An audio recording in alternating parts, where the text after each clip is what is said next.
Sorry, Scott. Hey, did you get in on fanfare back at the fairgrounds? Yeah, man. I was, my first year was 96. So, so I did fanfare at the raceway, where they had the stage set up down the racetrack. And they always put my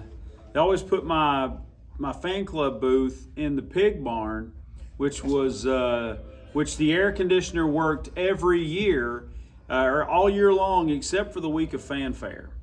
And then it always stopped working that week. So, so I don't know. It was a bit, we always had you didn't know any different back then. I didn't know any different back then. So it was always a great time.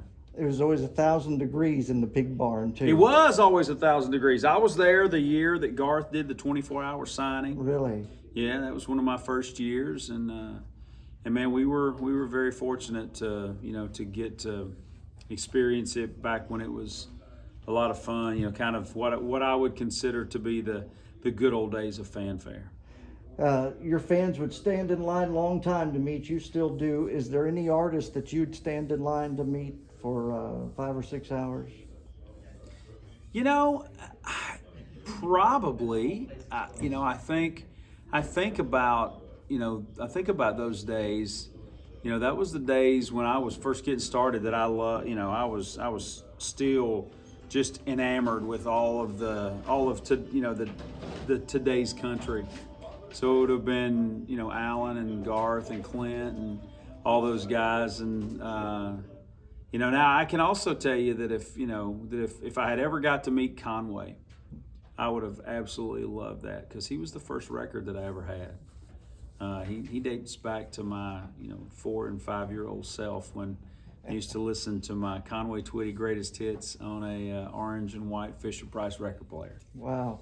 I met him during Fanfare Week one time when he had his shop up on Demumbrian. Yeah. And met him there. And I live where I live because I wanted to be close to Twitty City. Really?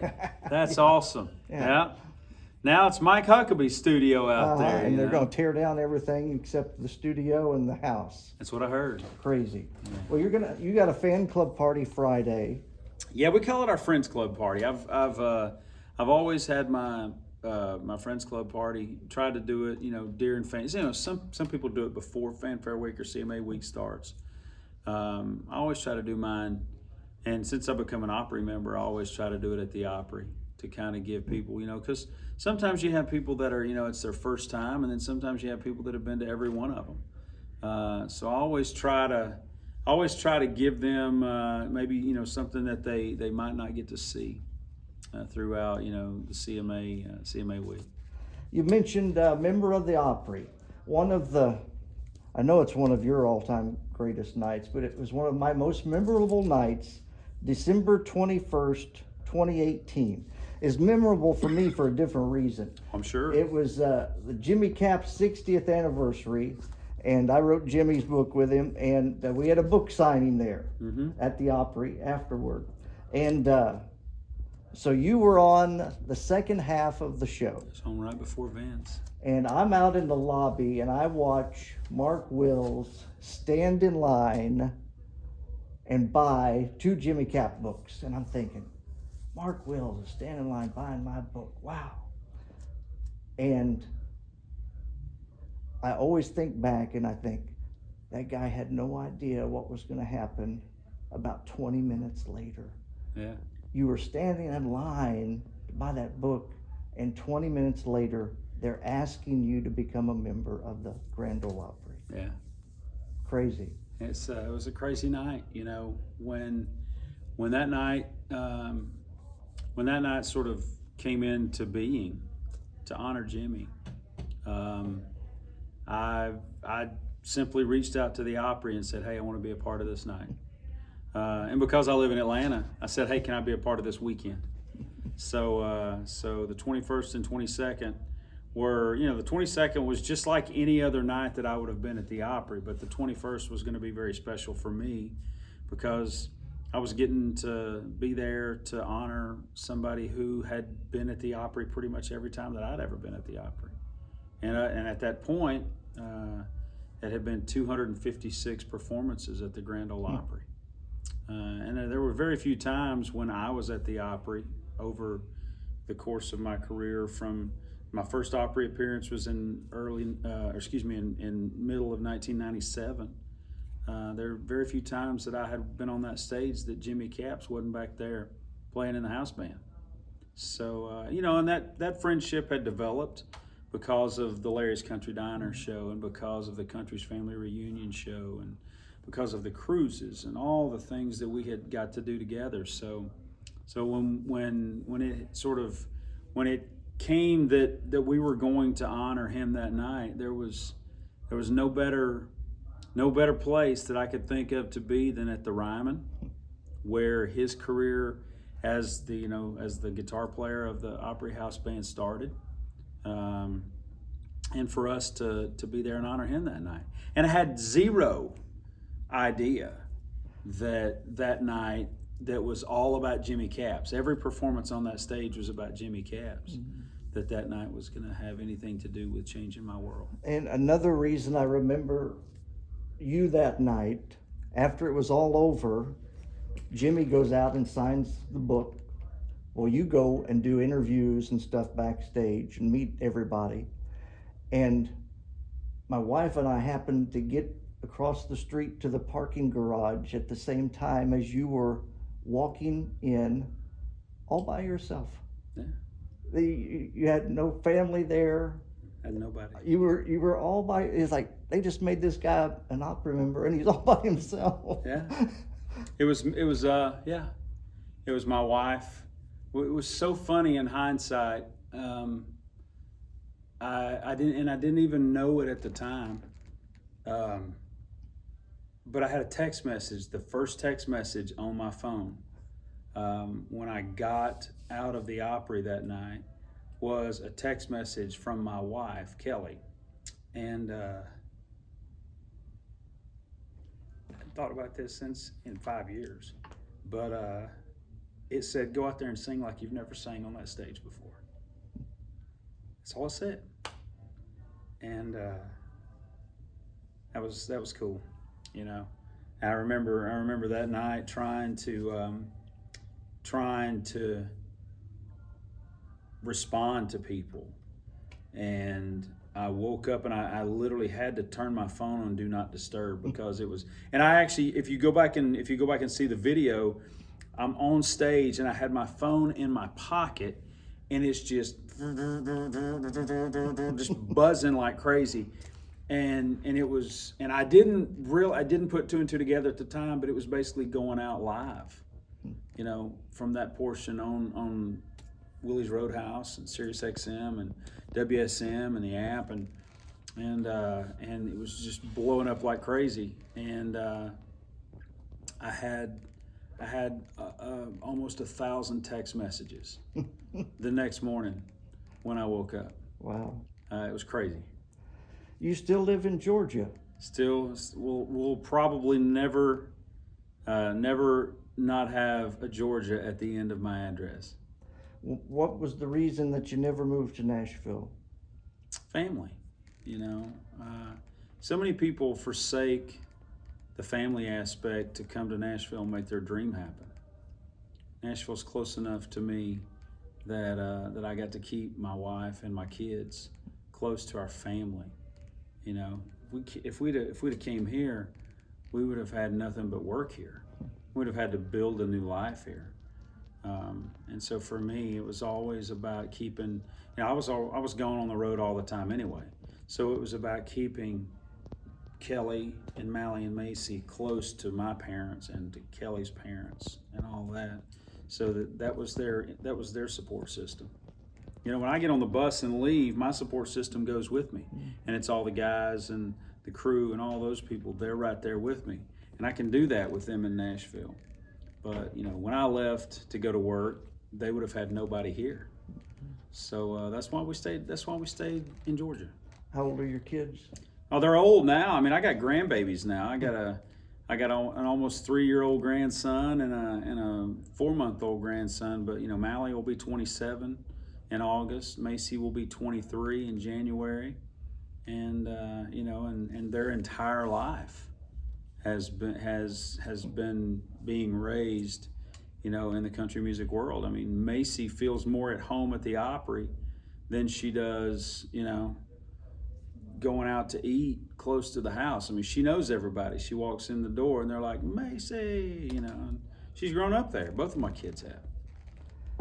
Almost 30 years have passed since your first hit. Yeah.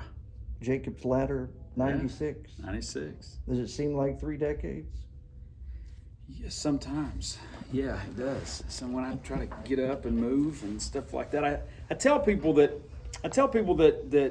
living your life on a bus and trying to sleep every night at 80 miles an hour is not for the weak. But no, I mean, there's a part of me that, yes, it feels like I'm 130 years old. But there's a part of me that feels like this was a dream that started 3 years ago, and it's been 3 decades.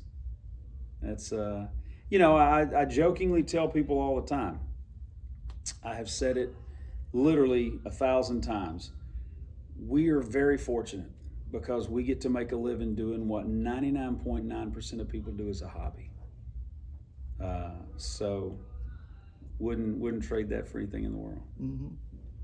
And all the other ones are just dreaming of doing it. That's what I mean. Yeah. What's ahead for the rest of the year? You know, just doing shows, doing a lot of, you know, playing some golf tournaments this year. I love to go out and play golf tournaments. That's been something I've enjoyed my entire career. So I'm getting ready to go out to California and play an event out at Pebble Beach, and playing an event here tomorrow in Nashville out at Old Hickory.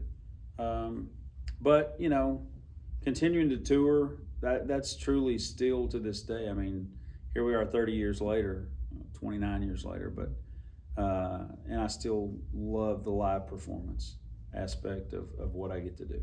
It's the best job in the world.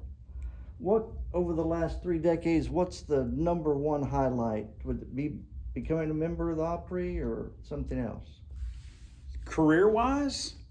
Yeah, I mean, I think that's kind of like asking, you know, when you're asking what your career highlights are, that's like asking what your favorite kid is, you know.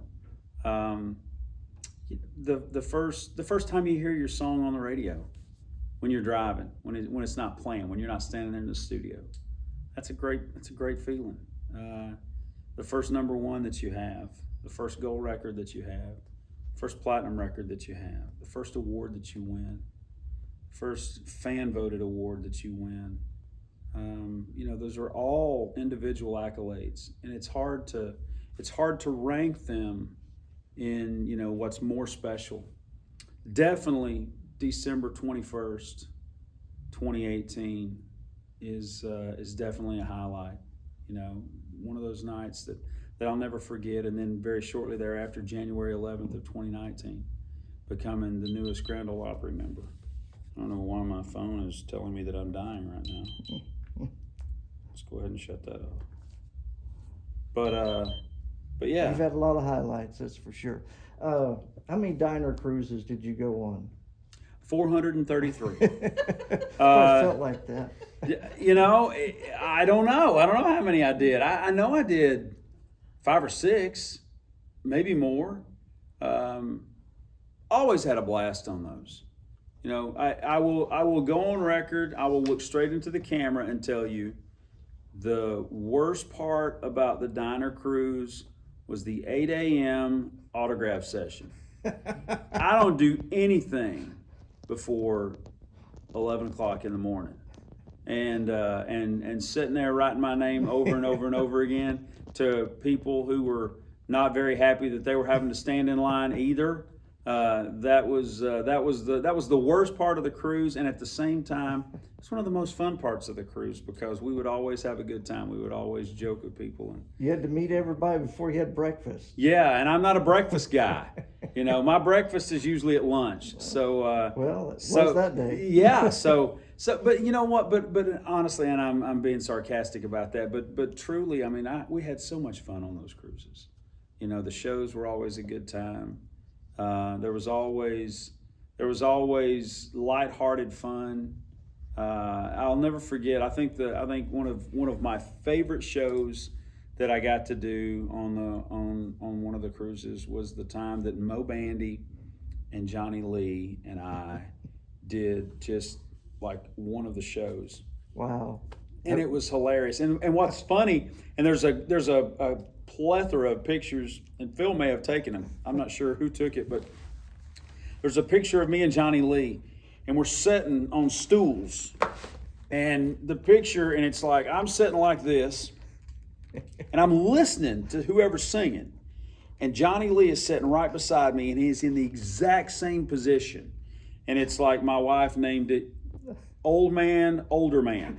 Because we look like two crotchety old men sitting there both like listening to, it was probably like Gene Watson. He was probably just killing it. And we're sitting there like, yeah, that's awesome. But they caught the photo of both of us looking like we were just the most unhappy people in the world. Did you take it, Phil? You did take it? Okay, so he knows exactly what I'm talking about.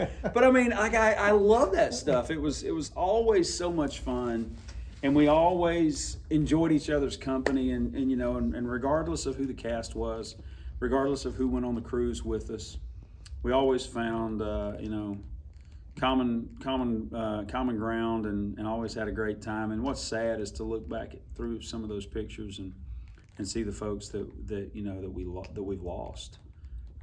You know, was it Johnny? Was it Johnny Counterfeit? Mm-hmm. What he sang under? Yeah. You know, Daryl Singletary. There's been Joey. Yeah, absolutely. Well, see, I never got to do a cruise with her. But yeah, I mean, you look back and you just think about all the fun times, and you start thinking about the people that are no longer with us. Yeah. Anything else you want to get out to our readers, Mark? You know, as we don't really, I don't really have anything. I have two things that I really want to talk about, and I can't talk about yet because I don't know when they're going to be out. But I've got to do something that I'm very, very excited about. Something that if you can read between the lines, you know that a good old Church of Christ boy who isn't supposed to play gospel music got to do some gospel music, and I'm looking forward to that being out in the near future once we can start talking about it. You know, got another record that's done and waiting to find the right place for that to go. And it's kind of funny because a lot of the country music over the last decade or so has went so far away from what my kind of country music was, and I think it's now starting to come back.